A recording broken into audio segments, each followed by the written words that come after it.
Hippocrates said it best, look to the gut, it's where all disease begins. I take it one step further, it's leaky gut, but like low stomach acid is literally the cause of all disease. Welcome back to another episode of Gut Talk. And if you're new here, hi, welcome. We are so happy to have you. My name is Jenna and I host this podcast with my older sister Jill, where we talk about all things health and wellness. And today, get excited. I have 4 words for you. Get off your acid. And you're probably like, what does that mean? Well, today we are joined by Dr. Daryl Gioffre, a world-renowned gut health and inflammation specialist, celebrity nutritionist, founder of Alkaline, and best-selling author of Get Off Your Acid and Get Off Your Sugar. He is here to break down the truth behind acidity in the body, what it's doing to your energy, your digestion, your mood, and how we can reverse it. And Dr. Gioffre's journey is deeply personal, from watching his father suffer with chronic illness to battling his own health issues. He's made it his mission to empower people with real science-backed solutions. And he does that in this episode today. In this episode, we will cover the myths and truths about stomach acid, something that I've often talked about, but you guys are going to really hear it from his perspective. It's amazing. And why you actually need more of it, not less. What really causes acid reflux, how to stop it naturally, and why PPIs might be doing more harm than good. The real story behind leaky gut, what it is, how to know if you have it, and its powerful tools to heal it. We actually talk about his protocol that I'm going to be doing on social media, so stay tuned for that. Food sensitivities, how they form, how to reset your gut to reduce them, the alkaline diet, what it is, why pH balance matters, and how it affects inflammation and immunity. And by popular demand, we even talk about gut resets, fasting, how to include a practical 7-day plan for anyone feeling overwhelmed by bloating, fatigue, or chronic symptoms. So whether you're starting your wellness journey or looking to take your health to the next level, this episode is packed with actionable takeaways. So get ready to shift your mindset, transform your gut, and reclaim your energy from the inside out. Let's get into it. Please welcome Dr. Daryl Gioffre on Gut Talk. We've had a microbiologist on our podcast, and he's the biggest misconception. There's a lot of misconceptions when it comes to hangovers.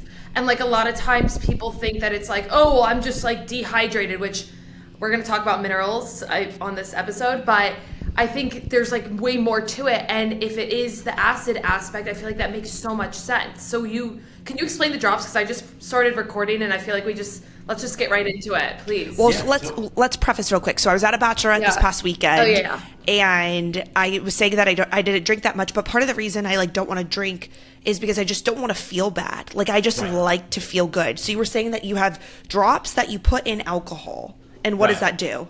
So it's called acid kicking alcohol alkalizer. So it's amazing. All you do is every time you have a drink, you put 5 drops in the drink. It's basically a proprietary blend of ionized minerals, and it neutralizes all the acid in that alcohol. So basically, it kicks the acid before it even touches your lips.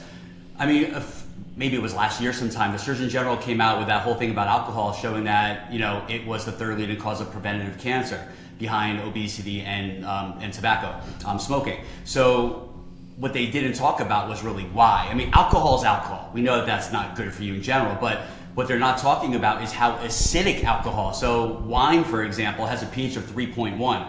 That makes wine 10,000 times more acidic than this water that I'm drinking here, which is neutral. So the problem is that when we drink alcohol, yes, it dehydrates us, but it massively depletes your minerals as well. And one of the biggest issues is that when you put something that's so acidic, and I mean, coffee's acidic, this is way more acidic than coffee. When you put something so acidic into your gut and body, your body says, no way, this is bad. This is gonna throw off the pH of certain different areas. So what it does, it has to use your body's own resources to neutralize that acid. So the whole purpose of this product is not to allow your body to have to do all that work. Same thing with coffee. If you put this powder in my coffee, it neutralizes the acid in the coffee. So now my body doesn't have to start to get all of its minerals and whatever. There's so many different buffering systems. There's six different buffering systems that we really have in our body to neutralize the effects of acid. And what happens is it just depletes your body. So let me give you a simple analogy. If it's freezing cold out, 20 degrees out, and I go outside and I'm wearing a short sleeve shirt, what's gonna happen to my body?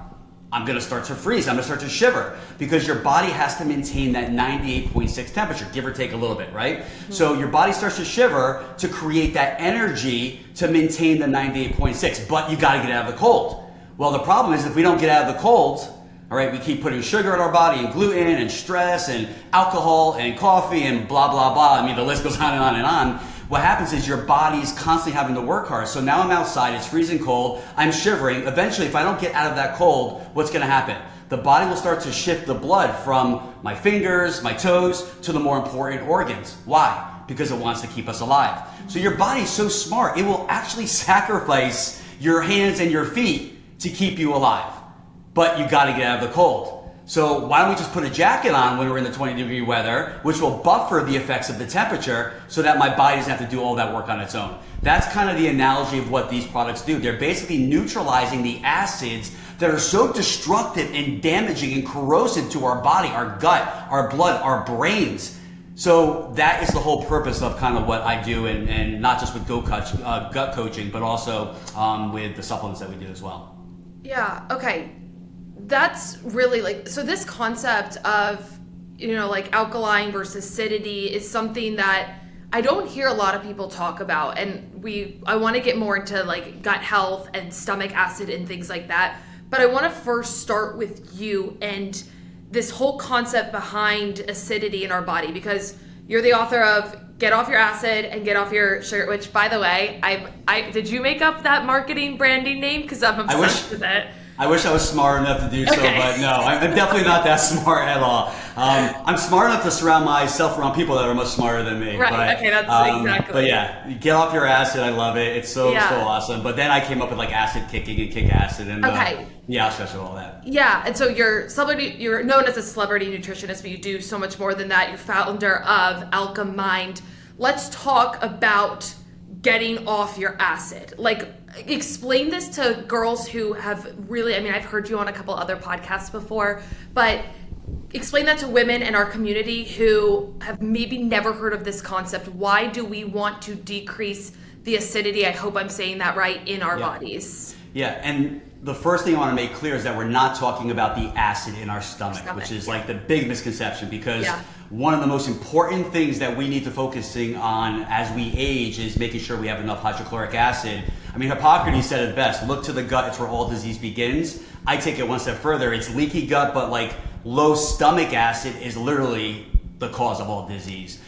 We have to understand is as we get older, we don't get stronger, we get a little weaker, we don't get faster, we get a little slower, we don't produce more stomach acid, we produce less. And I'm sure we'll get into acid reflux a little bit later, but that is the cause of, or one of the causes of acid reflux, contrary to what our common sense would think.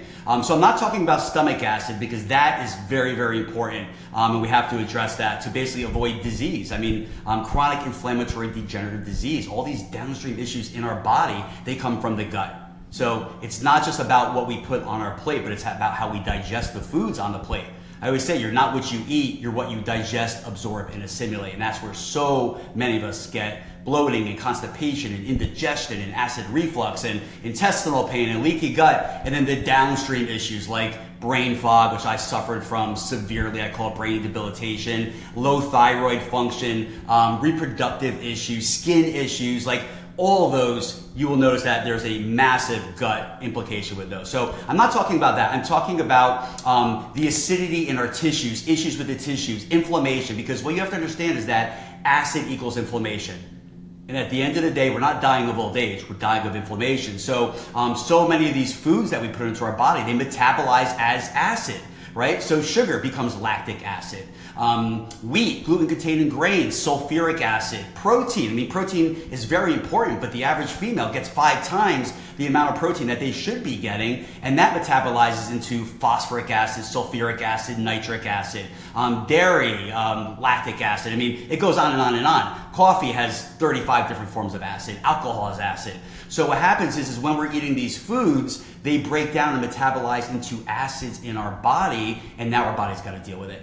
And if we are not keeping a balance or a healthy rhythm in our body, then what happens is our body just starts to get depleted and more depleted and more depleted. So the first sign of over acidity in the body is low energy, chronic fatigue. You're just tired. It's like that's the person that wakes up and they basically hit the alarm a few times. They don't want to get out of bed. When they do get out of bed, they have to caffeinate with not one coffee, but 5 coffees. And then they're having sugar. And then at the end of the day, they're so jacked up on all these different things that they've been doing, now they can't sleep. And what happens, it becomes this vicious cycle. So really what alkalizing is all about, it's not to change the pH, because the pH, and I don't want to get too scientific on this, but I'm happy to if you want to. When we talk about pH, what we're talking about is the blood pH. Blood pH is king. I mean, if you look at any medical physiology book, Guyton's Physiology, they say right in there at the beginning of the book is that the hydrogen ion concentration in the blood, which is the acid load, is the number one determinant of your health. But here's the thing is that the blood pH is always stable, just like your temperature, right? So if you're putting in all this crap into the body, CRAP, completely refined and processed foods, ultra processed foods, right? They metabolize into all this bad stuff. Now what happens is that pH is going to become threatened in your blood. So it starts to dip south. But here's the thing. If that pH goes down more than a point, you die. Like, it's not good. So your body will do anything to prevent that from happening. One of the top causes of osteopenia, osteoporosis, is not a calcium deficiency. And all these crazy doctors out there, they're throwing like calcium carbonate, it's not even absorbable, 2,000 milligrams. And the problem is that the body's robbing Peter to pay Paul. The body's taking calcium from the bones, magnesium from the muscles, bicarbonate from the mouth to throw it into the blood to neutralize that acid overload so that you don't die. Again, just like the temperature, right? The body would rather let your bones fall apart than actually let that pH fall off course. So the reason why we alkalize with leafy greens and green juice and green smoothies and healthy fats and all that good stuff, all the good foods that balance our gut, is not to change the pH. The goal of that is to give our body the minerals that will neutralize the acidity in the body so that your body doesn't have to basically do all this work, which is going to deplete itself from basically trying to keep that pH afloat. And that's pretty much the short end of it. So I have a question. I think a really common problem that Jenna and I see, especially in women who are looking to lose weight or stay fit, is that they undereat. Can you explain what undereating, skipping breakfast, skipping meals consistently, how does that affect your acidity? Yeah, calorie deprivation is the worst way to approach weight loss. I mean, I'm all about fasting, intermittent fasting. I'm a huge fan of it if it's done the right way. But it's become very in vogue, so you have so many women out there hearing about this concept of ketogenic diet or fasting. What they do, they intermittent fast every single day, and that's horrible for your health, because what happens is your calorie deprivation, you're fasting every day, eventually your body doesn't know any different. It goes into starvation mode, and when it goes into starvation mode, it's going to start to hold on to water and fat because it never knows when it's going to get those next nutrients. So by doing something very simple, by throwing in a day where you're doing 3 meals instead of 2, now you're telling your body, hey, I'm giving you the nutrients that you need and the food that you need. It's okay, you're not starving. So now those alternate days of fasting will allow your body to release the weight. And at the end of the day, the reason why we can't lose weight is because we're inflamed, because we're so acidic. Losing weight is not a fat problem, it's an acid problem. Because again, when you're acidic, your body's gonna dump all these acids from the blood into our tissues, right? The stomach, the butt, the leg, the bleg, whatever we call them, the calves, the cankles, all those things that we hate. And what happens is those acids and toxins need to be protected because they're damaging, they're corrosive, they're gonna damage your tissues. They're gonna make you rust and rot from the inside out, and that's what will cause cancer cells. So now your body, in response, in defense, is going to take a fat cell, an adipose cell, and it's going to encapsulate that acid to protect it from damaging you. So here's the thing. In the short run, your fat is actually helping you. It's saving your life. It's like keeping you safe. Yeah, it's one of the buffers. But in the long run, it's not good. So this is why someone that's very skinny and very hyperacidic is actually in way more danger than someone that has extra weight, because they don't have that extra buffer. Now they're going to get something called visceral fat, which is basically the fat around your organs, and that's very, very damaging. So if you want to lose weight, the best way to do that is to put healthy, nourishing foods into the body that are loaded with minerals, that are cleansing and detoxifying, but that are also going to neutralize the acids. Because what happens is, as you kick the acid out of your body, and it's escorting out the fat that's attached to it. And this is why so many, we'll do like a 3-day gut detox with people, and they'll lose literally between 3 and 7 pounds in 3 days. And you're putting food into the body. So it's about nourishing the body, but doing it in a way that's constructive, that's going to get rid of the things that's actually toxic and acidifying, that's causing inflammation. And once those things leave, then the fat is basically safely escorted out of the body with it. Yeah. Okay, so you mentioned the green juice and the greens and the leafy greens and stuff, and there's this whole argument. I'm very pro eating a wide variety of things. I'm very pro fiber. I practice a lot of that stuff for myself. I'm actually let me scale back real quick. There are arguments to this whole concept of green juices, greens, from a pro-metabolic standpoint, from a digestive standpoint, in the sense of oxalates and all of those anti-nutrients. What is your take and argument to maybe those points, and help people like myself and Jill understand how can we find that balance in how we eat? Because I love eating protein, I mix in fiber, I do those things. A lot of our community do those things, but we hear green juice. Well, I don't remember the last time I've had a green juice, and I would deem myself what I think is healthy. And I'm not negating your green juice. Help us understand more why we need to add more of those things in the acidity alkaline aspect. Yes, that's phenomenal questions. There's a lot of questions in there, There's which a lot I in there. love. So whatever I miss, let's make sure you touch back on me. But we're working on being more succinct, but I have so much to add. I love Failure. it. Literal fail. No, we fail forward. You guys are amazing. I love it. So awesome. And this is what people need to hear, because the reality is there are so many misconceptions. So the first thing is, who is saying green juice is bad for you? You shouldn't be drinking green juice. So always question the source, because when you get to the source, I always say, well, who said that? And someone will say, I don't know. And I'll be like, all right, is that where you get your information from, right? So medical green media, juice, maybe. Green juice is the core of a strength eating diet.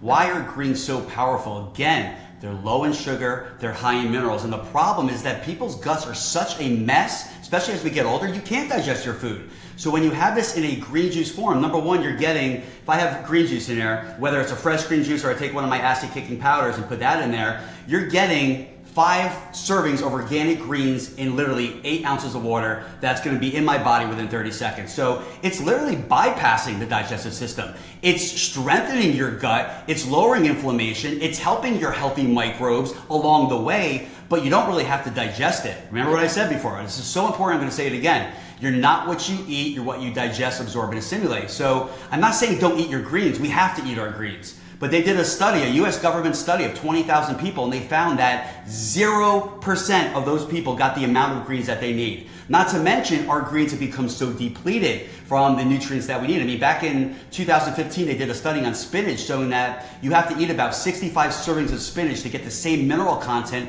that one serving gave you in 1948. Also in regards to the iron levels. Now that's 75. So again, where's our source of food coming from? But I love green juice because it's so easy for the body to assimilate and digest that and get it into the blood, which is ultimately where we need to get that, because we have to strengthen our red blood cells, which delivers the most important nutrient to the body, the oxygen.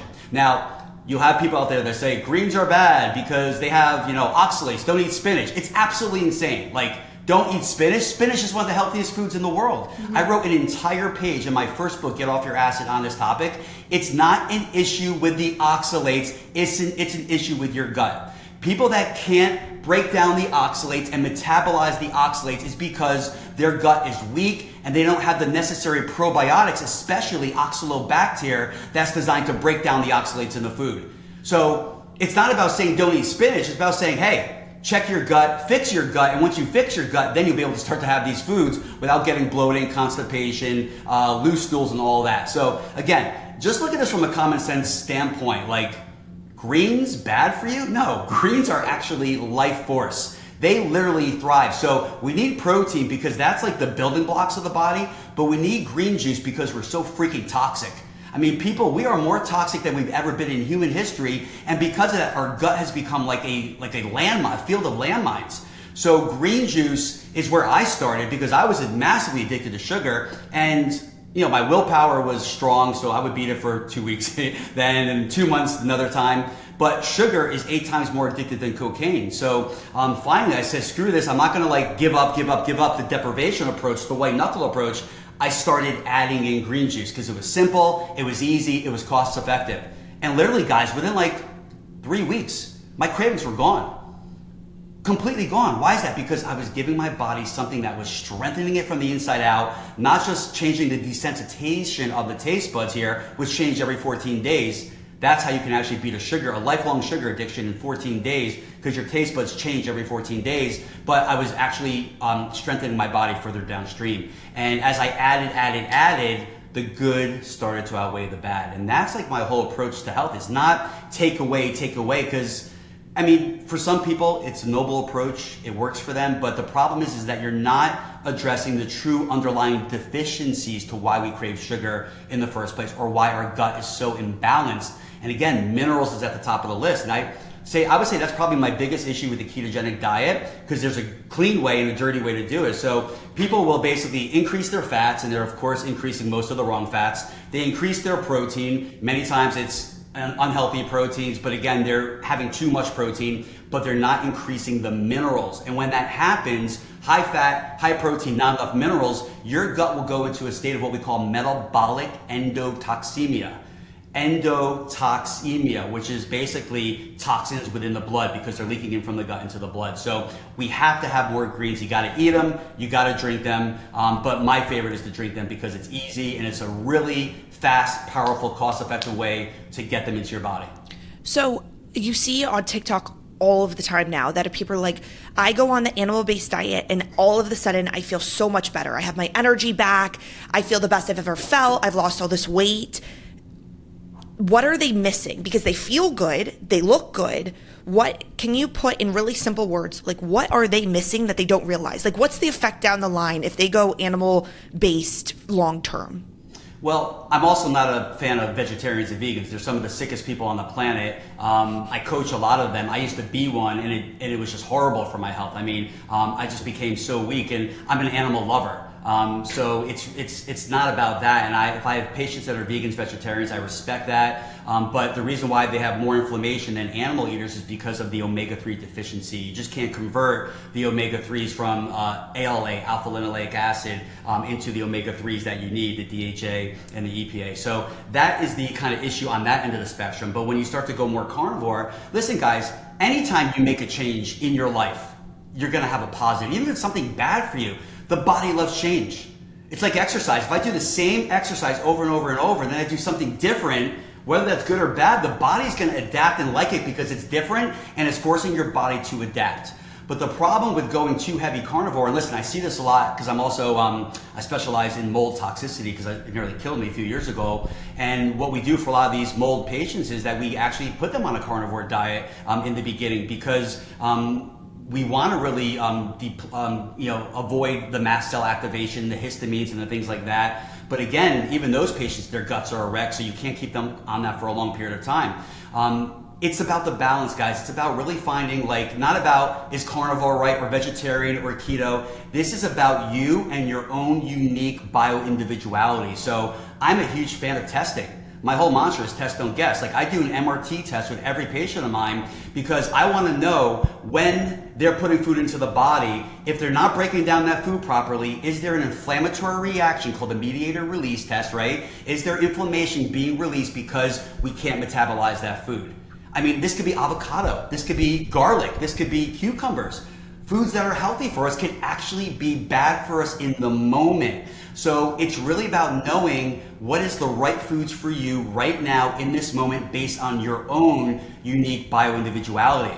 And that is really how we dial it in. Because again, if we're putting in foods into our body that we might consider healthy foods, they might be having an opposite effect. They might be creating inflammation in our body. And at the end of the day, we have to get rid of that inflammation. So it's not really about carnivore, that diet, this diet. And the other thing with the carnivore diet is you're putting that much protein into the body.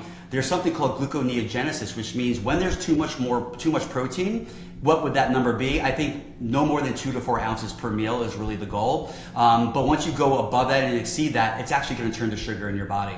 So you could be eating clean carnivore, no sugar, but you could actually be creating sugar by the way that excess protein is being metabolized. And then on top of that, we don't have enough hydrochloric acid to break down the protein. So now that becomes the biggest issue. Well, it's interesting because I had that problem. I played softball in college and I started throwing up whenever I would eat red meat. And then it got worse. At the time, I didn't understand the pattern, but anytime I had anything fatty, I would throw up. And it took over 2 years for someone to figure out what was wrong because I went to tons of gastroenterologists and everyone said I was fine and I just had IBS really badly. And they said that there was no fix to IBS, so I was just going to live this way for the rest of my life. And I was like, holy shit, like I can't live this way. Like I vomited more days than I didn't in a week, but I felt fine after I threw up. And it turns out that I wasn't producing enough acid. So when I ate really fatty foods, my body just literally couldn't break it down. So there's only one other option, right? And so what I find really interesting is I don't think we talk about acid and how important it is enough. Stomach acid, sorry. I know we're back and forth with different types of acid, but I just don't want to confuse people. Yeah, no, sorry. But I wanted to ask, like, can you explain how you might explain to the people that you work with why stomach acid is so important? Yeah, I mean, there's three major problems that happen from low stomach acid. And again, this is a natural thing that happens as we age, like I said before. But here's the crazy thing is I'm seeing this now in teenagers. Like, there's a reason why people in their 40s, 50s, and 60s are getting reflux. Look, my dad passed away from esophageal cancer. I am very passionate. That's how I was forced to become a gut specialist because of what happened to my father. I would say 85, 90% of my clients come to me with like the worst of the worst acid reflux. I mean, I'm like the 10th, 15th doctor down the line because every other doctor is just chasing symptoms, throwing drugs at them. And by the way, I love the fact that you said like, I know what's wrong with you, it's IBS. It's like, they just threw a stupid name at you, right? It's like, a diagnosis is not what we're after a root cause, because all the diagnosis is, means two, agnosis means not knowing. Two people, the doctor and the patient, don't know what the hell's going on, just like what happened with you for 2 years. Yeah. And by the way, what happened for me for many, many years. So I had IBS as well, and I was living on Tums and all this stuff. So I know what it's like to suffer. I've been there. It's horrible. It's horrible. But when you look at it, the hydrochloric acid is the issue because it creates three problems, like I said before. Number one, when we eat the food, if we can't digest it, we're not getting those nutrients into our cells. So even if you're eating a very healthy, what I call strength eating, gut balancing diet that has a good blend of fiber, like you were saying before, Jenna, the leafy greens, protein, and healthy fats, if you can't get them downstream into the cells, you're in trouble. So even when people are eating a healthy diet, they're suffering from malnutrition and they're seeing things like chronic fatigue and all these other problems. And this is one of the lines I hear all the time from my patients. They're like, Dr. Daryl, like, I'm doing all the right things that you say. I'm eating the right foods. I'm taking the 5 big supplements you talk about. I'm exercising. Heck, I'm meditating. And my gut is still a mess. Why? This is one of the big reasons why, because you're not breaking down those foods. You don't break it down, you can't get those nutrients. One of the major reasons why people get hypothyroidism, low thyroid function, is because low stomach acid, something called hypochlorhydria. That's the technical name for it. Because we're not breaking down those nutrients from the food. So now downstream, that thyroid's not getting the selenium, the vitamin D, the magnesium, the vitamin C, the iodine, all those nutrients that you need for that active form of that free T3 to function properly. But what are the doctors doing? They're throwing a drug, Synthroid or MP thyroid at them. And listen, sometimes we need to do that. I'm not against medicine. Medicine saved my parents' lives. It saved my life. I'm not about that. But medicine is about crisis care. It's not health care. We got to make that right. It's not health care. It's sick care. We make up 5% of the world's population. We spend over 50% of the world's money on what they call medical care. Again, I call sick care. Yet we're ranked 72nd in world health. How crazy is that? I can't name 71 countries ahead of ourselves. I mean, it's nuts. So again, problem number one, no nutrients to the cells. We get malnutrition even when we're eating healthy or think we're eating healthy. Number two, when we're eating that food, we can't digest it. Now we're going to get a slew of food sensitivities, whether that food's bad for us or that food is healthy for us. That food can be bad for us because we're not breaking it down. And now the immune system, which lives in your gut, and remember guys, 80% of your immune system lives in your gut. You got to pay attention to that. During COVID, no one was talking about the gut. Well, we were, but no one else was, because that's where the immune system lives, right? So again, we have to strengthen that hydrochloric acid, because without that, we're going to develop food sensitivities. Now your immune system attacks those foods because it thinks it's non-self. It thinks it's non-Dr. Daryl. So instead of taking that in for fuel, it's going to attack it. The result, inflammation. The third problem, and probably the most significant, is your gut is your body's first line of defense. The hydrochloric acid is critical to block any pathogens coming in from the water that we drink, the air that we breathe, the food that we eat. So as that comes down our mouth, throat, esophagus, into the stomach, if we have sufficient levels of hydrochloric acid, any pathogens that might be lying in those things I just mentioned will be killed. That could be a parasite, an inflammatory form of bacteria, whether that's Citrobacter, Pseudomonas, E. coli, whatever it might be, H. pylori, and now that can't go further into the gut microbiome. So that's significant, because one of the things that we test for in our patients when we do our GI map stool sample test is that we're actually looking to see not just like how compromised is the gut, how weak is their gut, how inflamed is their gut, but what is actually driving that chain. And in everybody, we see these stealth infections. We call them stealth infections because just like a stealth fighter up there, we don't know it's there. And if we don't know it's there, guess what? It's taking you out and can kill you without you even knowing it. So everybody has these gut infections in their gut that are slowly deteriorating their gut wall, creating inflammation, and creating a mass of massive issues. And look, it happened with me, happened with my dad, it happened with my son. My son was 6 years old when we were out in Newport Beach for a couple of years after I left New York City, and he started getting all these neurologic tics. I mean, as a father, it was horrible. I mean, every 2 seconds he's going like this. And by the way, he was fine when we were in New York. He starts getting these tics. They were progressively getting worse and worse and worse. And then they turned into verbal tics. He'd be doing this and he'd go poop, poop. And like, I was going back and forth from California to New York because my practice was still in New York.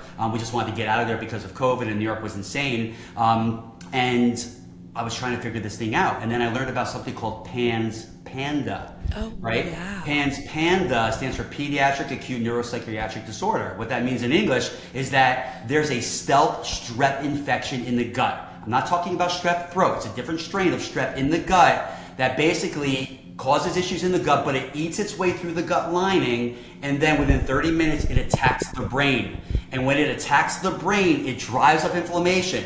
So you can get things like anxiety, depression, ADD, ADHD, but in him it manifested as these neurologic tics. And all these doctors, like I'm calling all my friends that are brain specialists and functional medicine doctors, you know, because I'm emotionally involved in this, so I want to kind of run it by other people. And you know, people are like, put them on a steroid, put them on antibiotics, put them on like psychotropic drugs. I'm like, whoa, no, I'm gonna do what I do. I'm gonna test his gut and I'm gonna see if there's anything going on in there. And I did, and boom, guys, there it was. High level strep infection. Wow. So I'm gonna do what I do best. I'm gonna put him on a gut protocol, and that's what I did. 2 weeks later, he wasn't worse because he was declining rapidly. So I'm like, this is a good sign. A few weeks later, he started making subtle improvements. About 4.5, 5 minutes later, guys, his tics were 99% gone. Wow. So how many children out there are suffering with Tourette syndrome, which they diagnosed them with, and neurologic tics and other things like that when it's actually a gut issue? We have to respect and understand that there is something called a gut-brain connection, and it's critical that we pay attention to that. I actually know of a story exactly like you just told me from someone that I just know in Austin, Texas, and his son had it for over a year, and it progressed because they didn't catch it at first. Like, it seems like you caught it, and it got to the point where he would have to shower 7 times before he'd be willing to go to school. He was failing out of his grade because they couldn't get him to school on time because he had so many tics, but the tics were more OCD based. Yeah. And it was only when they finally found a functional practitioner that happened. But what I think is so interesting is like, if that happened to your son, PANDAS, that's one version of the same story that we see over and over again, right? Where people are put on antidepressant, anti-anxiety medication. They're put on all of these different neurological medications. And what you're saying is like, if we don't test the gut first and we just immediately go and try to treat the brain or the mind, like we're doing them a disservice, because they might not actually ever be able to fix it if we don't start at the gut. You won't fix it, because that infection will get worse and worse and worse over time, because you don't know it's there. So if you don't know it's there, you can't treat it. And there's nothing wrong with treating the brain. I was doing biophotomodulation laser. I was doing PEMF. I mean, I have a whole biohacking thing in my home, and I was throwing everything at him. But so he did show some signs, but you're never going to fix it if you don't address the root cause. You can lower inflammation in the brain, but it's like garbage in, garbage out. If that pathogen keeps creating inflammation, well, fish oil is phenomenal for kids. You need that, but the problem wasn't addressed because you didn't know it was in there in the first place. And there's also something called LPS, which stands for lipopolysaccharides, which is basically a toxin that sits in the cell wall of all these dangerous bacteria. So when those bacteria die, which, by the way, right now, millions of bad bacteria in our gut just died. And what happens is those cell walls break open, that LPS gets unleashed. Well, if it's contained within the gut, then what happens? It eliminates via the stool, the poop. But if we have leaky gut, which everybody does, where these toxins leak through that gut lining, which should be like a high-level security guard. There should be no breaches in that system. But if that LPS toxin leaks through, it hits the brain. And this has been proven, guys. I'll tell you this crazy research article that they wrote about this. But that will hit the brain, drive of inflammation, and the result is anxiety and depression. And if you don't fix the gut, the same pathology that's driving anxiety, depression, neurologic tics, left unchecked, will cause more damage, more damage, more damage. Eventually you're dealing now with things like dementia, Alzheimer's, which parallels inflammation of the brain, and things like MS and Parkinson's. All right, all autoimmune issues come from the gut. There's a pre-genetic disposition, which we can't eliminate, but there's two things that have to be in place for that autoimmune issue, whether it's in the brain, the thyroid, or the hands, to take place. There has to be some form of dysbiosis and leaky gut. Imbalance, basically, there's more weeds in your garden, right? So look at your gut like a garden. You want lots of flowers, you don't want the weeds. So what happens is these weeds start to overtake the garden because we're stressed, because we're eating, crappy foods and things like that. And now there has to be an environmental trigger. It's a short list. It's going to be a food sensitivity, a toxin in the food like gluten or dairy or many others, pesticides, herbicides, fungicides, glyphosate, or a stealth gut infection. They leak through, they basically attack the brain, and now they drive up inflammation of the brain. So again, it's so important, paramount to our health, that we start to do things. I'm not saying go out there and test I actually am saying go out there and test your gut. I am saying that. But listen, I get it. It's not maybe in everyone's, financial wherewithal or whatever, but just start easy. Start with doing simple things. Do an easy breathing exercise. That's going to help your body move out of this fight or flight state, which is shutting down your gut and your digestive system, and that will move you to a parasympathetic state of rest and digest, right? Do a green juice. Try it. Just do it once a morning and do it for 7 days. See how you feel at the end of the 7 days. See if it's right for you. There's so many other things that you can do, but my point is that this is the control center of the body. And if there's things going on up here mentally, we have to know that it's not just something that maybe is off here, right? There is that gut-brain connection. It's connected through the vagus nerve, the largest cranial nerve in the body. So those are the things that we have to be addressing. That was all amazing, and I love your take on all of that, and I love that all stemmed from stomach acid, and I want to really make sure we hit the point there. When it comes to stomach acid, most people think that we have too much, especially when it comes to acid reflux. Yes. And a lot of acid-inducing issues. Obviously, it sounds like your father, dealt with a lot of that too. Stomach acid, why is this myth so misunderstood, and what do we do? Why is stomach acid so important, and why are ample amounts of it important for our overall digestive system? Well, it's a great question. It's contrary to our common sense. Someone gets acid reflux where they're getting burning in the chest, but what we're seeing now is more like silent reflux. That's really the one taking people out, which I had, where you're getting the throat burn, you're getting the mucus in the throat, which is the defense mechanism, because again, acid in the stomach, there's a protective veil around that stomach, that the acid can't harm. But that acid was never meant to reflux up into the esophagus or the throat or the sinuses. So people with chronic sinusitis, that's a gut problem. Usually that's an acid reflux problem, right? So it manifests in so many different ways. I've seen ulcers in my patient's mouth, tongue issues. That was something that how I learned about all my issues from the start. My tongue started contracting from the acid. But my whole point is that this acid comes up, so we feel these symptoms of burning. We think from a common sense standpoint, there's too much acid in the stomach. So what do you need? You need a PPI, a proton pump inhibitor, or some crazy form of reflux medication to reduce the stomach acid. That's what all the doctors are doing. In fact, my father became aware we became aware that he had esophageal cancer because they were driving on the highway, coming down from Vermont where they were living. They were coming to watch me run the New York Marathon, and I was like super excited. The first time I'd been wanting to run the marathon for 20 years, and my mom was always in the passenger seat, kind of knitting a sweater for my son Braden, who was 6 months old at the time. He was just born. My dad was the driver, and they're driving in the the HOV lane, whatever they call it. Yeah. And all of a sudden, she feels the car start to do this. Well, there's one problem. There's a concrete divider and the car's going 70 miles per hour. So she looks over at my dad and literally he is passed out against the window like that. Car goes up the concrete divider. She literally grabs his leg off the accelerator. Car comes back down. Car crashes back up. She grabs the keys, add the ignition. The car comes back down. Miracle, God-given miracle, pins itself against the actual divider. I mean, it's amazing. They didn't flip onto oncoming traffic, not only kill themselves, but other people. She thought he was dead. She's bawling, crying, calls 911. She thought it was a heart attack or stroke. He comes to 2.5 minutes later. He starts sweating profusely. Long story short, 18 minutes later, the ambulance comes, brings him to Hartford Hospital, and now I find myself in a car going up to the hospital. And all along the way, guys, I'm thinking, what would make, because I had no information at the time. I just knew there was an accident. My dad passed out, and we knew nothing. I'm saying to myself as a doctor, I'm trying to remove the emotional aspect as his son. As a doctor, I'm saying, was this a heart attack? Was this a stroke? Was this an aneurysm? And when I get to the actual hospital, they say, no, your dad has esophageal cancer. I'm like, what?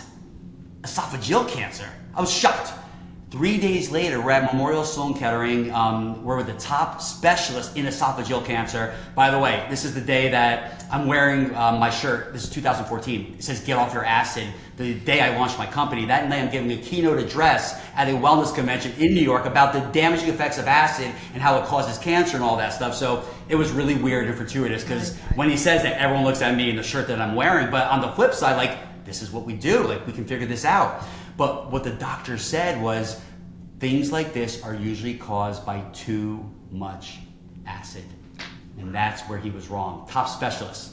We know now that the acid is the culprit, but the actual cause is low stomach acid. Because what happens is when we have low stomach acid, you eat your food, you can't digest your food. So that food, basically like a traffic jam, guys, it gets stuck in transit. And that food starts to ferment literally in your stomach.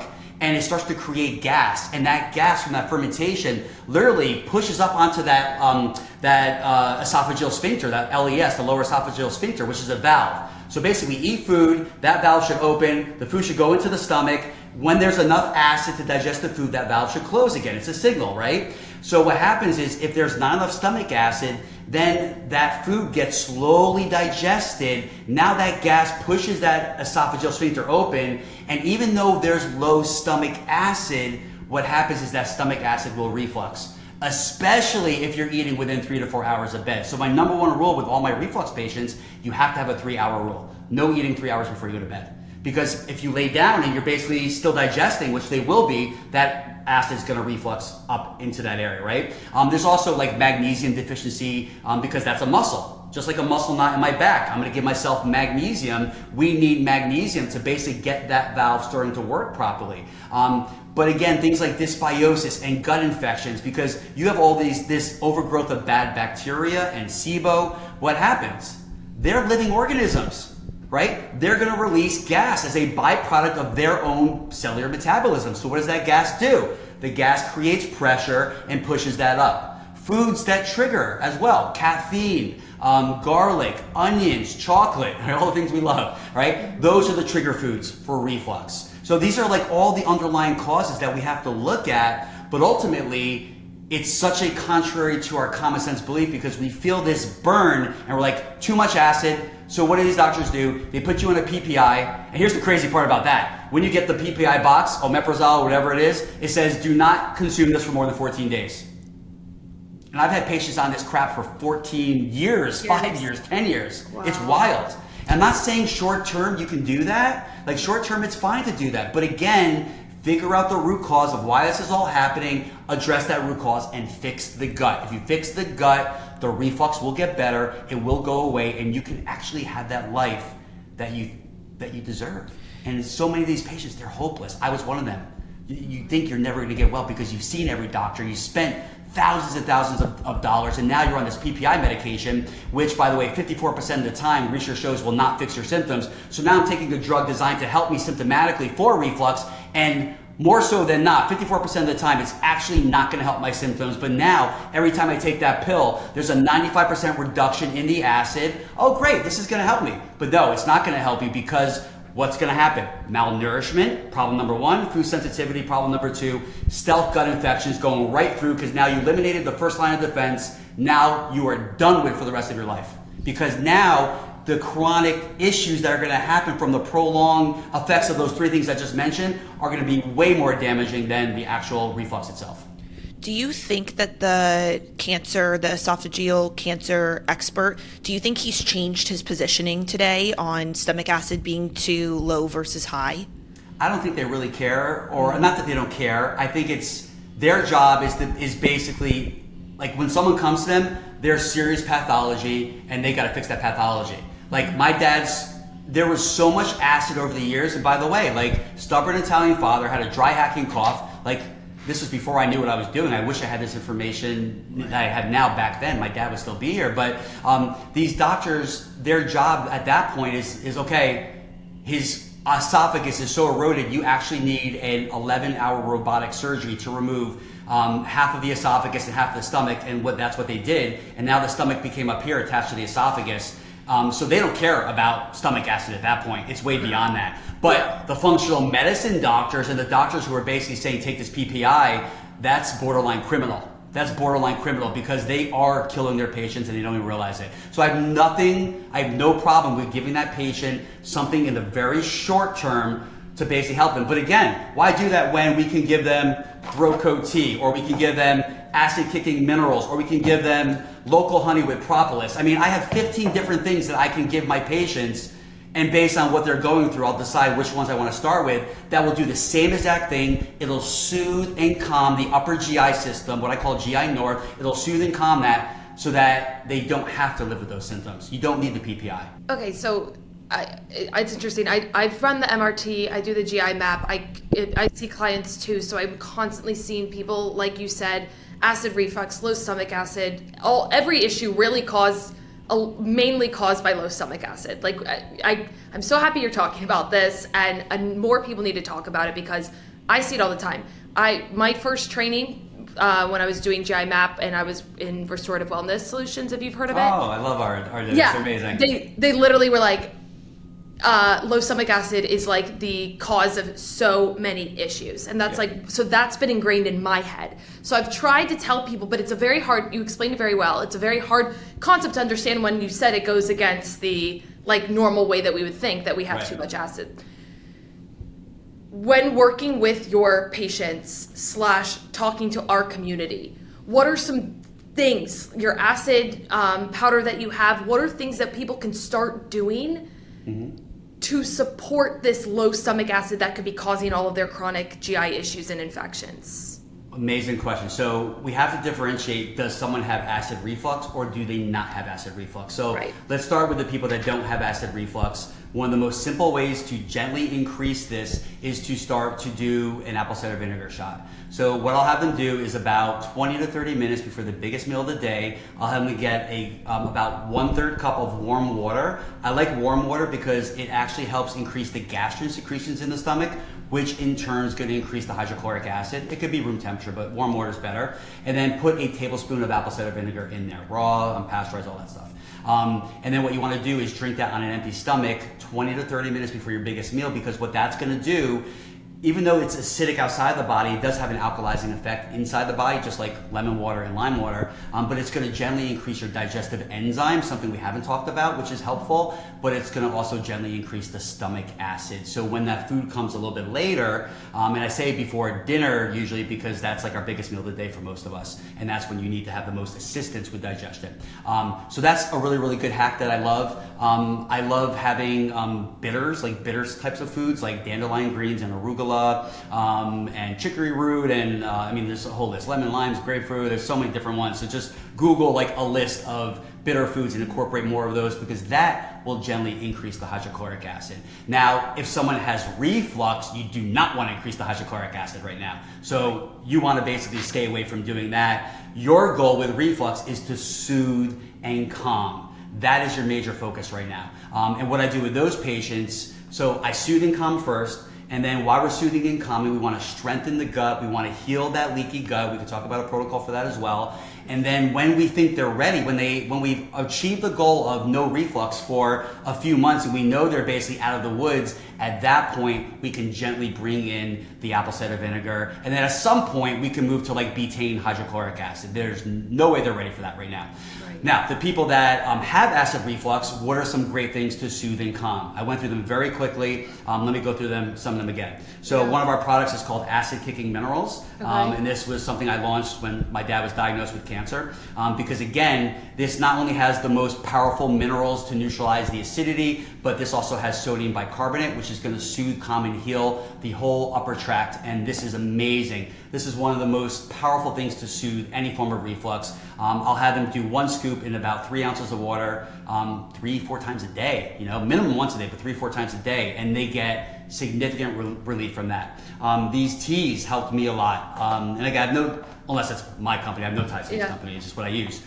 This is traditional medicinals. This is called throat coat tea. So it has slippery elm and other amazing things like licorice that are, again, very soothing, calming, healing to the mucous membranes of the throat, esophagus, and the stomach. So, drink 1 of these a day in a glass of water. There was times my reflux was so bad I was drinking this like 6 times, 7 times a day. You can't overdo it.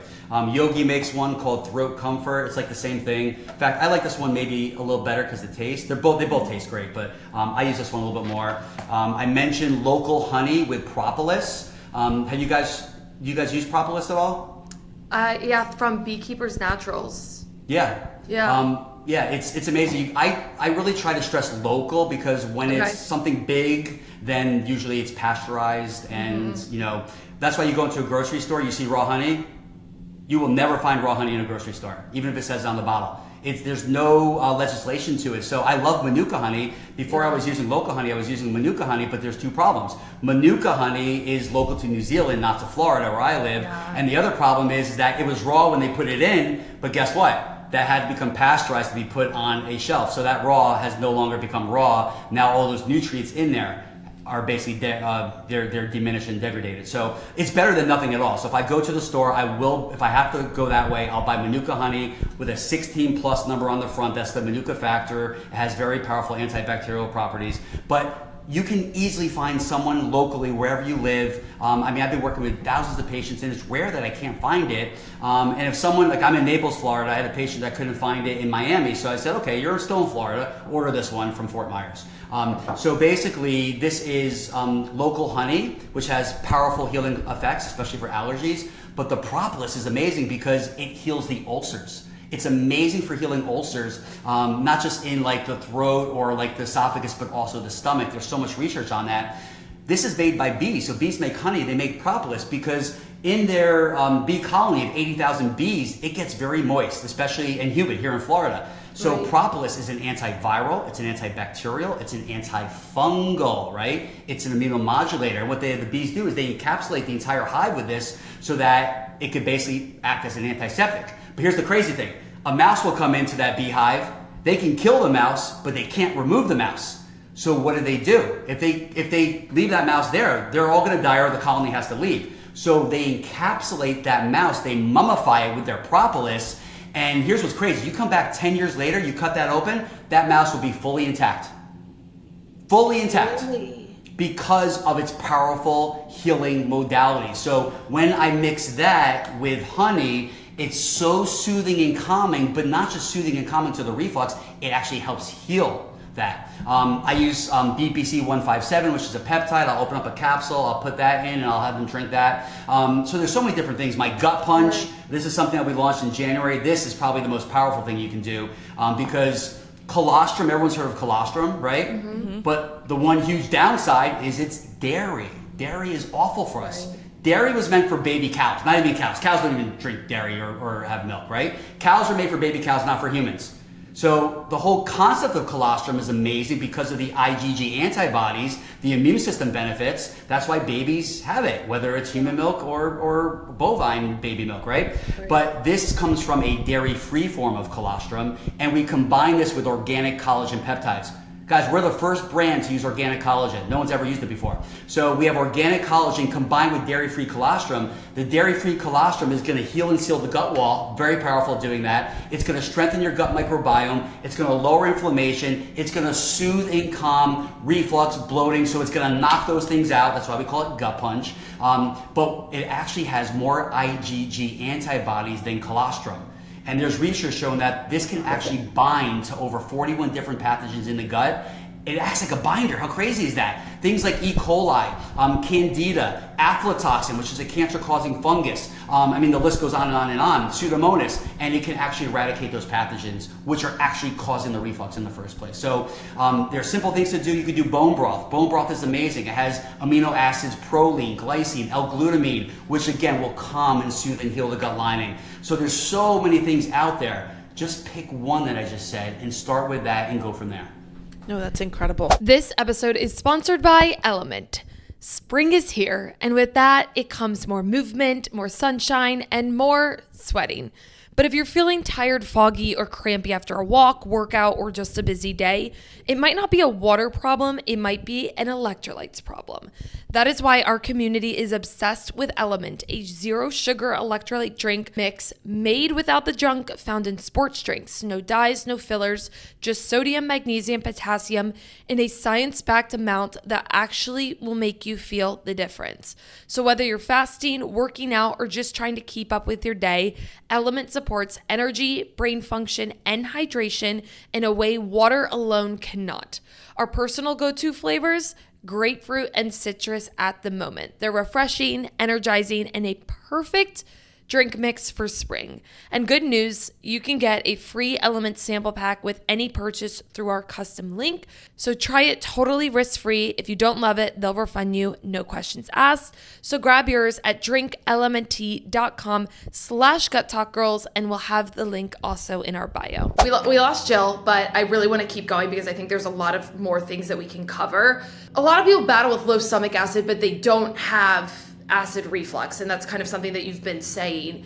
When we do have low stomach acid, and by the way, so do you think that your son had just low stomach acid that allowed that strep to, get in his gut, or what do you think was the root cause? It is possible with right, children that age, but I don't think that was the problem. When we moved out to California, the house that we were renting had extremely high levels of mold, like stack of boy trees, and you couldn't see it. So it's like mold is the invisible enemy. It is horrible. I remember talking to my friend that actually battled testicular cancer and beat it, and he's like, Daryl, I knew the enemy I was fighting. He goes, with you, like, you don't know the enemy that you're fighting, and that's the crazy thing. It's something called CIRS, chronic inflammatory response syndrome, where 24% of the population have a genetic defect. It's kind of like an autoimmune issue where a genetic defect on our chromosome number 6, where when we go into a building that has water damage, me and my son, because we tested the genetics through a blood test through LabCorp, it's called the HLA haplotype, so you can see if you have the genetics or not, where our body can't recognize this poison, this toxin, and because it can't recognize it, we can't make antibodies to fight it. So we just suffer, and it starts to basically break down, kill, and destroy, and eventually rule number one with anyone dealing with mold toxicity, you need to get out of exposure. So I couldn't see it. There was no mold on the walls, and I didn't know anything about mold back then or biotoxin illness. Now I specialize in that. I'm on the board of Christian Medical Ministries with my dear friend Dr. Alan Gruning, and every Tuesday I go down to a church here in Naples and I donate my time to help the underprivileged that can't afford it. We give them all the medical care and the supplies and the testing that they need to help these people, because it's horrible. I mean, talk about hopelessness. There was one point I'll never forget in California. A friend of mine came over to see me in the middle of the day, and my wife was in the garage, and he wanted to talk to me about some health thing, and she's like, oh no, he's on a business call. I wasn't on a business call. I was literally laying in my bed, the window shades down, just bawling my face off, because I didn't think I was going to actually be around to see my kids, who were 3 and 6 at the time, actually grow up. I didn't think I was going to make it to the other side. Wow. That's how, and this is what, and by the way, like back then I didn't do biotoxin illness, but like I knew a lot about health back then. Sure. But even with that, you can't see it. I couldn't see it on the wall. So me and my son both had the genetics for this, and it was just destroying his gut and his body. So that was the environmental trigger that he had, and what happened. It's no different with COVID. When someone gets COVID, the reason why so many people got really sick, some people died, other people didn't, was because COVID is a disruptor, right? When I say disruptor, when that comes in, now other co-infections, because your immune system gets distracted by that. It doesn't matter if it's mold or if it's COVID or any other strong infection. Now, because my immune system needs to throw all of its forces at that infection, all these other co-infections that were lying under the surface, because your immune system's powerful. We got to give it more credit. It can handle a strep infection that my son had. But when the mold happened, and now his immune system became compromised, now that strep infection is like, all right, guys, that immune system's distracted. Let's go. And it basically starts to snowball. And now a little strep infection, everybody's got strep in their gut, everybody. Right. But the question is that strep becoming opportunistic, or is your immune system keeping it at bay, right? His immune system was keeping it at bay until we got the exposure. Same thing with me. My tongue blew up. I had all this white. My brain fog was so horrific because I had other co-infections in my gut like he did that now became opportunistic. They seized the opportunity while we were distracted by these other things, the mold and COVID, right? Because I had COVID a couple times. So that's how it works. And now this strep infection basically just unraveled and became unleashed in his body. The mold and that caused leaky gut. It attacked his brain, and the rest, the rest of the story. So no, at that level, it's not as common that we see that. But here's the thing: at age 20, what the research shows is that each decade you will lose 10% of your hydrochloric acid. And I think that number is way higher just because of the inverted way of living that so many kids are doing. I mean, we weren't meant to be on these things all day long. Back when I was growing up, we would come home from school. There was no tablets, there was no phones. We go out, we beat each other up and play and all that stuff, and then mom would whistle, we'd come back in, we'd have dinner, right? Yeah. Now kids are on tablets, well, not my kids, right? We limit that, but kids are on phones and tablets, and they're eating sugar and gluten, processed foods, and there's so much external stimulus, EMFs, electromagnetic frequency. That's why I have EMF blockers all throughout my house, because again, toxins come in so many different ways, and what do toxins do? They break down, they destroy, and they make your body more vulnerable. And the more vulnerable your body becomes, now you become a prime candidate for any opportunistic infections to start to take a hold in your body. Yeah, and I think the goal too is let's build resilience, right? So let's increase our stomach acid. Let's get enough of that to really, because like you said, it's the first line of defense. Yep. And then also let's have a really strong gut lining. So you've mentioned it a few times, leaky gut.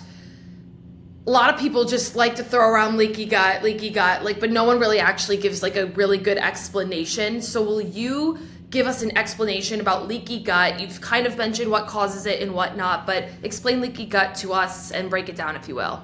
Yeah, sure. So it's wild because you think about like the gut as inside the body, it's actually outside the body, right? You think about it. You have an opening in the mouth, which goes to an opening in the throat, opening in the esophagus, opening in the stomach, opening in the small intestine, opening in the large intestine, and then out the other end. It's literally a hollow tube from this way all the way out the other end. So it's actually outside of our body, which is really weird to think about that. So leaky gut is when your gut all right? There's a barricade, right? That's your gut wall. I'm gonna try to keep it simple, right? Yeah. There's a gut wall, and the job of the gut wall is like a bouncer in a bar. Don't let the bad stuff in, right? So we break down food, we should take in nutrients, and then anything else we should kick out of the body. Leaky gut is when we get something called intestinal permeability. Swiss cheese holes in your gut lining that will actually now allow things that are in the gut, which should never breach through that bouncer into the bar, into the body, right? They get in. And once they get into the body, now they're in the circulatory system. They become systemic. Now what happens is we're only as strong as our weakest link. So for me, it hit my brain. For other people, it hits the thyroid. For other people, it hits the liver, the first organ to get hit by that. Other people, it's the reproductive system. Right? The whole body becomes inflamed by these things. Well, what gets through? Candida, yeast, fungus, mold, undigested food, undigested protein, inflammation, toxins, stealth infections, bacteria, and they get in and they start to attack. So if they start to attack the thyroid gland, this is one of the reasons which causes autoimmune disease. Yeah. The doctors will say it's your immune. All of a sudden, one day your immune system just decides to go rogue and attack the thyroid. It's like so smart, it just attacks it goes rogue, so it's not smart, but it's actually smart enough just to go after the thyroid gland. Yeah. No, it doesn't work that way. You have something attacking your thyroid gland, like an infection that leaked through and now it's going after your thyroid gland. So your innate immune system, which is the first line of defense in your immune system, comes in with a blowtorch to your thyroid and starts to blow you know up, right? It's blowing stuff up. In that process, it kills the bad infection, lowers that, which is good, but what else happens? There's collateral damage. There's friendly fire. The bad guys get killed, the good guys get killed. So now your immune system, the second line comes in, which is your more smart adaptive immune response, and it takes these bad, damaged, killed cells and says, okay, B cells, T cells, these are the bad guys we just killed, make an antibody to them, so if ever we see them again in the body, we can recognize them right away, we can kill them so that we don't have any problems. But in that process, what happens, Jen, is that there becomes an accidental presentation of your damaged good cells that get killed, your healthy proteins and cell walls, to those B cells, and now they make antibodies to your good guys. That's what autoimmune disease is. Right. It's a gut problem. It's a leaky gut problem. So you can see that leaky gut is a huge problem. Everybody has it, by the way. Some people a little bit, a lot of people a lot of it. All right, different degrees. The research says, some research says 50% of people have it. Other research says 80% of people have it. I do something called live blood cell analysis where I'll prick a finger, I'll put that blood under a microscope, we'll magnify it on an HD screen, and in real time, we can literally see your alive, it's fascinating, your alive blood on a screen. Yeah. And we're seeing things in your blood that shouldn't be there. Well, where did they come from? They came from the gut. And here's the crazy thing. In the thousands and thousands and thousands of samples I've tested, I have seen candida, fermentation, yeast, which is bad, in the blood sample of 100% of every sample, including my daughter Aaliyah. She was 3 months old. She was having a little eye issue. And I'm like, I'm going to check her blood. So she comes to my office in New York City on Park Avenue, and my wife brings her in, and I have to prick her finger. And I'm like, I'm not going to prick her finger. I'm like, you're the mom, you prick the finger. She's like, you're the doctor, you prick the finger.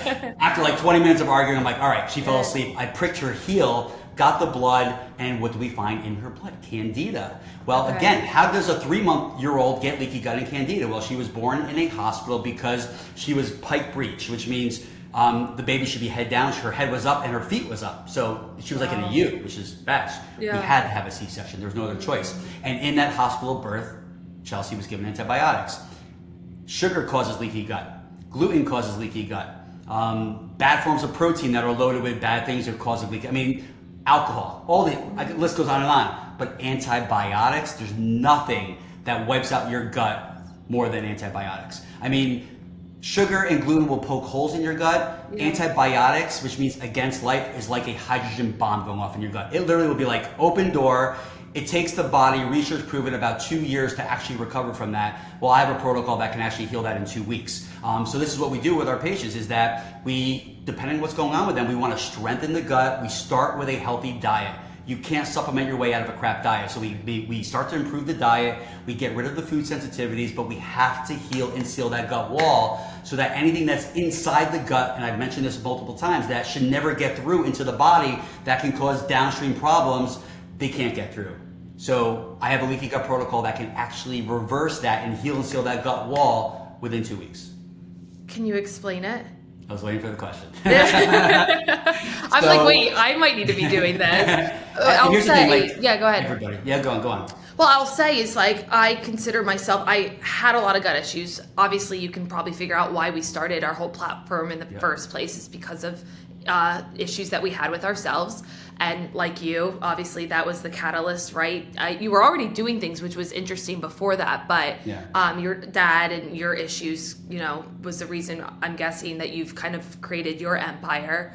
But I've done a lot of work, let's say, on my gut. But I am the biggest proponent that we should always be doing things and taking care of ourselves. Like, I can't take for granted what I have right now. Like, I'm not getting, you know what I mean? Like, I always have to be putting in work. So this is going to apply for me, everyone listening. Yes. I'm sure you run these things on you, your family.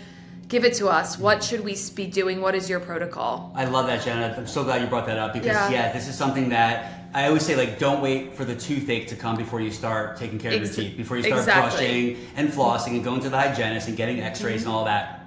You wake up with a toothache the day before your tooth felt fine, right? So we never know what's coming our way. We got to give it our best shot. And I already told everybody, you have leaky gut. If you're listening to this, you have leaky gut. Now, I don't know the extent of that on a GI map, as you are very experienced with. We can measure zonulin as well, which is a leaky gut marker, but I don't need to have zonulin. It's an extra charge a lot of times. I don't do it. I just treat the leaky gut anyway because I know that they have it, right? The extent of damage in the gut can also clue us in, but there are ways to actually test the level of leaky gut. My number was over 500 when I first tested. Why? Because I was addicted to sugar and just years of antibiotics. I mean, it's crazy how that just destroyed and accumulated over time.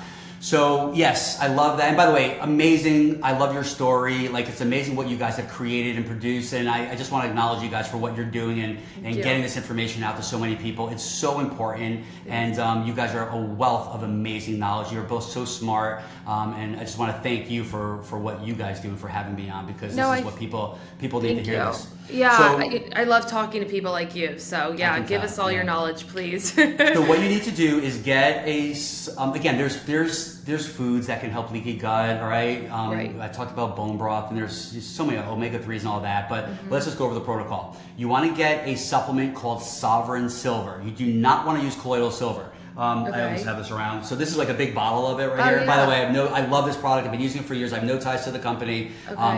The active ingredient is called bioactive silver hydrosol. So do not use colloidal silver. This is the only one you can use because it's a small nanoparticle. Okay. And what you're going to do is you're going to get a bottle of that. To do a 2-week protocol, you need about a 32-ounce bottle of it. It'll probably cost you between $60 and $70. So it's not cheap, but it's definitely worth it. Your health and that investment is worth it. And then you're going to get a bottle of liquid aloe vera, 32-ounce bottle. I like George's aloe because it's very benign. Both of these taste like water, so kids can do it over the age of 4. They'll just do half the dose that we would do.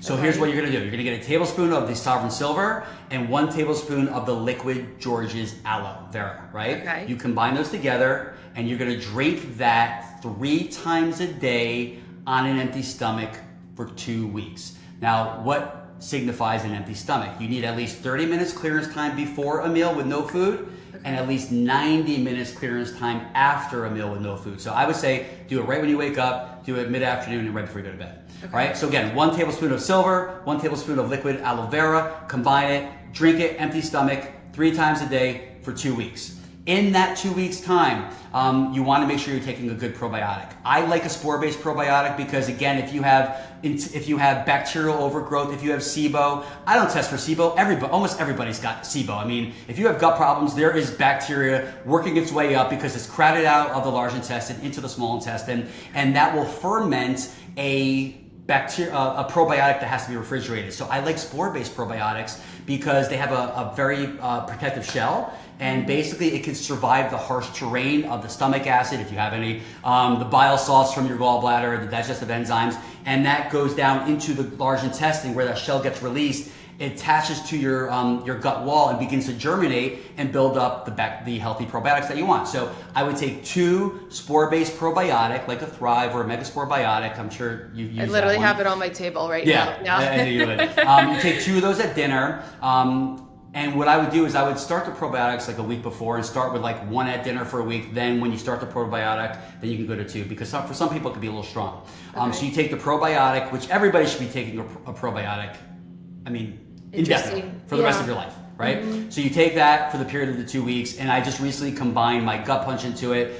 You don't have to have that for the protocol. We just launched that in January. I've been doing this protocol forever. It started out as an anti-candida protocol because again, the silver is a very powerful antifungal. So if we have candida overgrowth, brain fog, white on the tongue, which a lot of people do, that will help that as well. But again, that's the protocol. So you take 2 probiotics at dinner for 2 weeks, keep doing the probiotics, but you're gonna do 1 tablespoon of silver, 1 tablespoon of aloe, combine it 3 times a day, 2 weeks. And what that's gonna do, the silver, the aloe is very healing to your gut wall.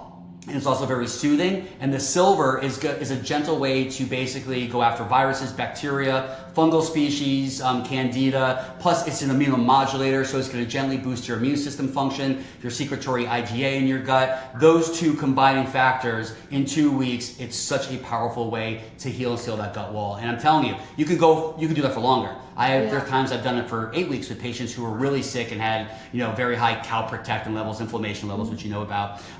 But minimum, you want to do it for 2 weeks. And if I have like my son who's 10 or my daughter who's just turned 8, I would do half the dosage. So I would do half of a tablespoon, and I would do the same amount. But again, over the age of 4. Wow, I'm literally gonna buy it after this, and I'll post it and say you made it up, right? Yeah. Your leaky gut protocol. Okay, Yep. I'm gonna make TikToks on it. This is gonna be great. Okay, that's amazing. I have never. I mean, I've heard in practice about people doing colloidal silver, but not the one that you're talking about. That's interesting. Yeah, colloidal silver is a much larger particle. And Yeah. There's nothing wrong with colloidal silver. It's just Right. metabolized completely differently. Interesting. So this is nano, and their sister company, our sister product is called Argentin 23. It's even stronger. It's 23 parts per million compared to 10 parts per million. It's way more. It's double the price. So again, Sovereign Silver, it's less expensive, it's easier. And I, like this morning, my daughter who just turned 8, like she had, I mean, this is amazing. I love like, when you kind of like walk the walk, like your kids just start to like walk the walk. And this morning she's like, Dad, can you please get me a gut punch and some silver? She's like, my nose is sniffling. So I bring this out. She goes, no, the nasal spray. No way.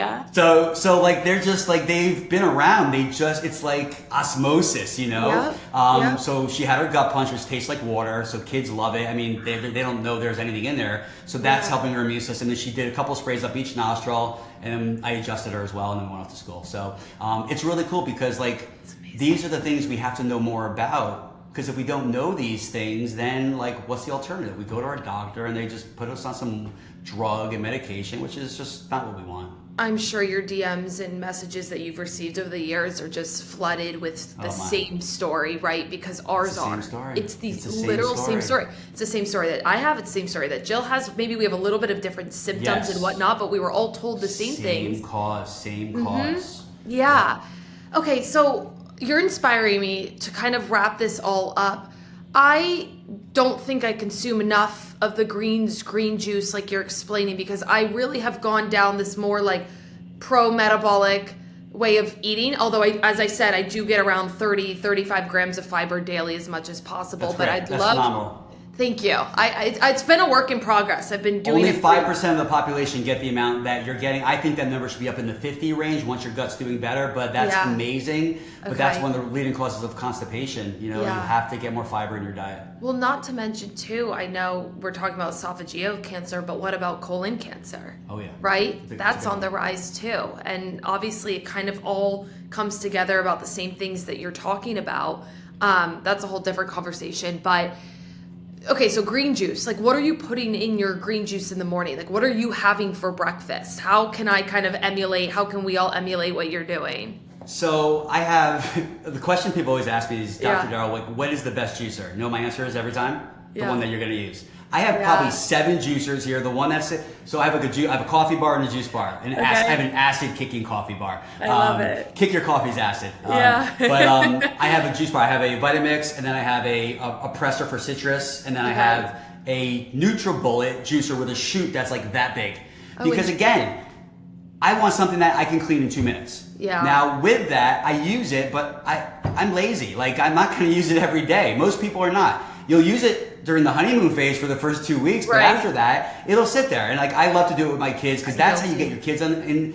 I'll never forget when my Braden was in like first grade or whatever in New York City, and like parents can go in and they can read a story to their kids each week, a different parent. When it was my turn, like me and Chelsea, we brought a freaking juice bar in. It was crazy. Wow. And stuff was flying everywhere, but here's the thing. All the kids were throwing stuff into the chute, things were flying, but they all drank the juice.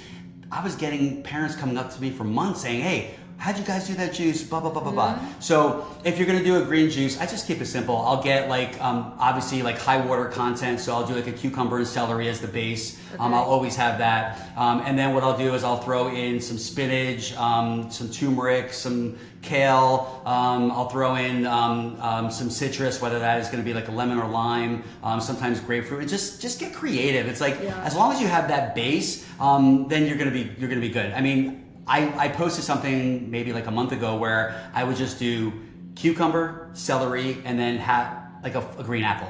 Like that by itself tastes so good. Refrigerated tastes even better. The green juice will last up to 24 hours in your fridge in an airtight container. So like just keep it simple. You can just do celery juice, right? Celery juice is very powerful. But again, you do the same exercise every day, what happens? Your body starts to plateau. So if you're going green juice, just keep it simple, plus it can get expensive. So what I do every morning, I do 2 or 3 times a day. I'm not here to plug my products, but this is just what I do. It's my acid kicking greens. Okay. So 1 scoop of this is giving you 5 servings of organic greens, and literally it takes 30 seconds. I'll take a scoop of this, and you can see, it's going to be hard to see on here, but there's all these crystals on it that it's the electrostatic negative component of it. I'll put that in a glass of water. I'll get a cappuccino frother. I'll mix it up. Boom, 30 seconds later, I got green juice in me and I'm feeling amazing. It energizes me, it makes me feel stronger, it makes my mental sharpness better, and it just starts my day off the right way. And what I do is I add a scoop of my gut punch to this now. So I'll take my green juice and my gut punch and I'll put that together. But whether you do fresh green juice or you do something like this, you gotta drink green juice every day. Everybody should be doing this. My kids do it every day. They started when they were 8 months old, and there's a reason why my kids have never been on an antibiotic ever. I'm not saying that to impress anyone, but to impress upon you that this stuff brings life into your body. It strengthens not only your gut, but your red blood cells, the most important cell in the body. I'll never forget, I had someone that came to my office, and he was traveling a lot. He was like a celebrity trainer and all that stuff, and I tested his live blood, and all of his red blood cells, it was like blood sludge. They were all clumped together on the live blood cell test. And this is a healthy dude, like a healthy guy. He's ripped and he's very fit. And he's like, what's going on? I'm like, well, you're under stress. You're going through, a relationship issue and you're traveling. There's a lot on your plate. Stress affects our gut and our blood more than anything. So I gave him a green juice powder, mixed it up, drank it, and I literally tested his blood 10 minutes later. All the cells were completely separated. Now, his question was, is that going to stay? I said, well, no, because you just did one and you haven't changed the environment that's causing all the stress. You need to drink this every single day. Still try to do your best to handle the stress, but it's about trying to mitigate stress, but it's more so how we manage the stress in our life. The number one disruptor of your gut is emotional stress. Because when you have stress, your body doesn't care about anything but getting out of danger. You're in fight or flight. It very well thinks that like a T-Rex or a tiger is chasing you down. You gotta get out of danger. So when you're emotional stress, your body is emitting this cortisol. You're marinating in your cortisol 24/7. Your body doesn't care about digesting your food or your immune system in your gut. It just says get out of danger. And what happens is it shuts down the hydrochloric acid in the stomach. So bigger than the foods that we eat and all the bad things we drink, the biggest thing is stress. So it's not just about diet. It's not about just taking the right supplements and doing the leaky gut protocol. We have to manage the stress. And that's why I'm a big fan of like vagus nerve stimulation, whether that's going walking barefoot in grass or going on the beach or doing brain tap or meditation. I love Dr. Joe Dispenza. Heart math is amazing as well.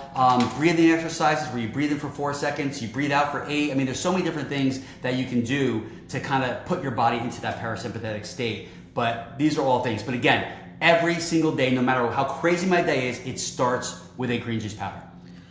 I think you're a walking billboard too, because your energy is incredible. Like, thank you. What is it? Not always. Okay. An 8 and 10-year-old, soon to be 11. Oh my gosh. Right. Talk You're about like, stress. yeah, seriously, I'm sure. No, but they're a blessing. Seriously, we have so much takeaways, which we absolutely love when we're doing these episodes. Is like we have tangible things that people can go do right now. Our community can do. I feel like we've learned so much. Even I know a lot, and I feel like I still learn today. So, we're just so very grateful. And Jenna, thank you. And on that note, like this might be very overwhelming to a lot of people hearing all this like bum, bum, bum, bum, bum. So, and I get it. So my suggestion is just meet yourself where you're at. Just listen to this, listen to it 10 times because you will get something out of it every time you do it more, but just what resonated with you. If there was something that it could be the green juice powder. It could be the leaky gut protocol. I mean, whatever we talked about, just start with one thing. Yeah. All right. Being healthy is not about doing everything at once, unless you're an overachiever. I get it. But it's about stacking, right? It's stacking. So you take one thing, do the green juice every day for 7 days. How do I feel? I feel awesome. I'm going to keep doing that. Now I'm going to stack something else on top of that. And then you keep doing that. And as you stack, you will start to see a geometric change in your health over time. And you're going to feel so good. You're going to have so much energy. Like you just said, your digestion is going to improve. Your sleep's going to improve as a byproduct of you driving up the health in your body. And as you do that, you're going to feel so good, Jenna. As you know from personal experience, you're not going to want to go back. So just start with one thing and then go from there. And that's my best advice to people. Oh, and I love that. you have to really surround that one thing or anything that you're going to do with your health around a really powerful purpose. Like, what is your why? Like, what is your outcome? I want to lose weight. Okay, but why do you want to lose weight? Go deeper. That's superficial. There's nothing wrong with that, but go deeper. Right. Your why, they always say the why to comply, right? If your why is big enough, your reason, the how will find the way, right? You've heard of people that had cancer, lung cancer, and they stopped smoking that day. And they couldn't stop smoking ever. Why? Because they don't want to die. So that's like that why becomes so powerful. You have to have a why that's so compelling. It moves you down to your soul, gives you goosebumps. And when you use that why, and then you have a strategy and a map to get you there, nothing is going to stop you. Things will try to stop you, right? COVID will try to stop you. A death in your family will try to stop you. You lose a job. Like, I get that. Life is life, and life is stressful for all of us right now. But we can meet that demand and exceed that demand by taking good care of ourselves, by loving our body, by our body becoming a temple. And as you love your body more and you honor your body with these things, you're going to strengthen your body. You're going to strengthen your energy. You're going to strengthen your digestion and your brain. And before you know it, people are going to be coming to you saying, what are you doing differently? There's something different about you. Your aura, your skin, your energy, you have a glow. You walk into a room and everything stops and people look at you. They want what you have. And that is priceless. Yeah.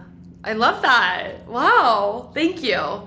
Seriously, I think it becomes, the girls who follow us in this podcast know that like we're very about like attainability and like small steps and not just like this. We don't, hopefully we've been told we don't. So I'm glad. Fear monger, like make it, too hard to comprehend. I think the biggest thing is you really just summed it all up. So thank you for saying that. But if anybody's new to this podcast and they're like, whoa, like, this was a lot in one episode, like you said, just take it in pieces. Meet yourself where you're at, wherever that is. Like, truly, it could be one little thing. Like you said, putting your greens into some water in the morning, like that's an achievement. And that will get you somewhere over time, right? Yeah. And you got to remember, me and you, we've been doing this for a long time. Yeah, right? exactly. And we're still learning, right? Yeah, right. Yeah. But like, if I would have listened to this 20 years ago, I'd be like, well, all right, I got to start someplace. Yes. And for me, I started with the green juice, and that gave me the momentum. That needs to be your best friend. Your friend called momentum. Momentum is the key to driving health into the body. You start with something and you just keep on going. And no matter what, you have a bad day, you don't do it, don't beat yourself up. Next day is a new day. You start back at it. Say, okay, I'm going to wake up today. It's going to be an amazing day. This is what I'm going to do. And you do it. And you do it. There's a saying that knowledge is power. It's not true. Knowledge is potential power. Action is power. So what you do with this information you heard today, that becomes how you drive health into life. It's the action that you take, not just listening to it and putting it onto the shelf, which we call shelf help, right? No, take that and drive it and make it an actionable step. And when you do that, that's when the momentum will start to kind of build. Yeah. Love that. Knowledge is potential power. Action is power. Action is power. Cool. Well, thank you very much. Jill and I want to try your products, so we would absolutely love to, but I know Absolutely. people who are listening to this are going to want to try them too. So where can they go to find them and find you, your new book? Just give us a little bit of the details, please. Oh my gosh, thank you. You can go to getoffyouracid.com, and we'll do a coupon code to give your listeners a discount yeah. off of the first buy. So Okay. we'll call it Gut Talk 20. Does that work? Perfect. Gut Talk Gut 20. Talk 20. Yep. And then so that's where you can find more information. All of our amazing acid kicking products and supplements are there. Cool. And then if anyone has questions about like the gut or anything we're talking about on that side, Instagram, I have 2 channels. At Get Off Your Acid is more of the supplement side, but at Dr. Daryl Gioffre, which is DRDARYL that's where I'm constantly pushing out the content like we're talking about today and trying to add as much value, giving small little actionable steps like you're talking about. And guys, I check all my DMs. It's a lot, but I get in there and I do as many of them as possible. So please DM me any questions. If you want to talk about anything, gut, whatever it is, like I'm here to help support you guys. But I want to thank you guys for just being such a powerful force, and for all the people you're helping out there. I'm just so appreciative that I was able to be on this. It was such a blessing, and this was my kind of last vow to my dad.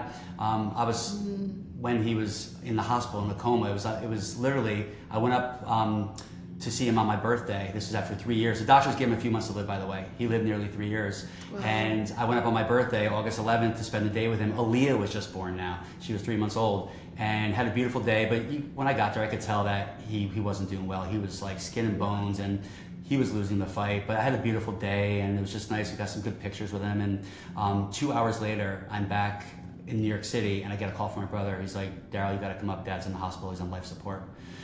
So I go up there, and we're surrounding my dad in the hospital. I'm holding his hand, and there's a tube down his throat. He was unconscious, but I know he heard every word I said, Jenna. And I said, Dad, I'm so sorry I couldn't save your life.